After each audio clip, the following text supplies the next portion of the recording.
মাননীয় chief whip মহোদয় জনাব নুরুল ইসলাম মনি একটু আগেই বরগুনায় টেলিকনফারেন্সের মাধ্যমে হাম রুবেলার টিকাদান কর্মসূচির শুভ উদ্বোধন ঘোষণা করেছেন।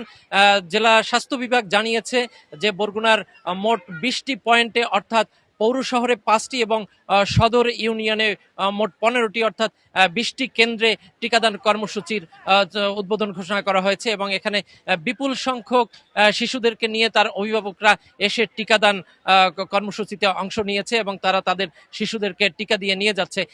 এখানে এই মুহূর্তে আমি রয়েছি বরগুনা জেনারেল হাসপাতালে।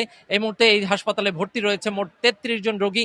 এ পর্যন্ত 158 জন রোগী হাম রুবেলার উপসর্গ নিয়ে তারা কিন্তু চিকিৎসা সেবা নিয়েছে। এখানে শনাক্ত হয়েছে মোট 25 জন। এই ছিল এখানকার সর্বশেষ সংবাদ। মুশফিক আরিফ, মাছরাং সংবাদ, বরগুনা। সকাল থেকে চাঁপাইনবাবগঞ্জ জেলা হাসপাতালে হাম প্রতিরোধে বিশেষ টিকা কার্যক্রম শুরু হয়েছে। Chapainawabganj civil surgeon doctor AKM Shahabuddin জানান, জেলার হাম সংক্রমণের হটস্পট শিবগঞ্জ, ভোলাহাট ও সদর উপজেলার এই টিকাদান কার্যক্রম শুরু হলো। এই কার্যক্রমের আওতায় 1,67,287 জন শিশুকে টিকা দেওয়া হবে বলে স্বাস্থ্য বিভাগ থেকে ইতিমধ্যেই 1,65,000 টিকা পাওয়া গেছে। এই টিকা 6 মাস থেকে 59 মাস পর্যন্ত বয়সের শিশুদের দেওয়া হবে। এদিকে হাম পরিস্থিতি ধীরে ধীরে উন্নতি হচ্ছে।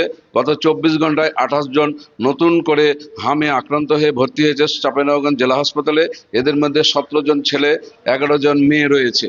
আর 60 জন হাম রোগী ভর্তি রয়েছে বর্তমানে হাসপাতালে। এ পর্যন্ত হামের উপসর্গ নিয়ে 7 জনের মৃত্যু হয়েছে।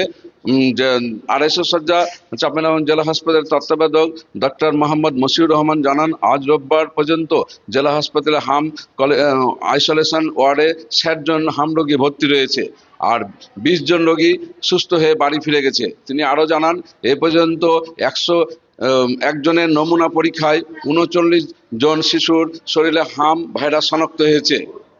এই ছিল চাঁপাইনবাবগঞ্জে হামের সর্বশেষ চিত্র।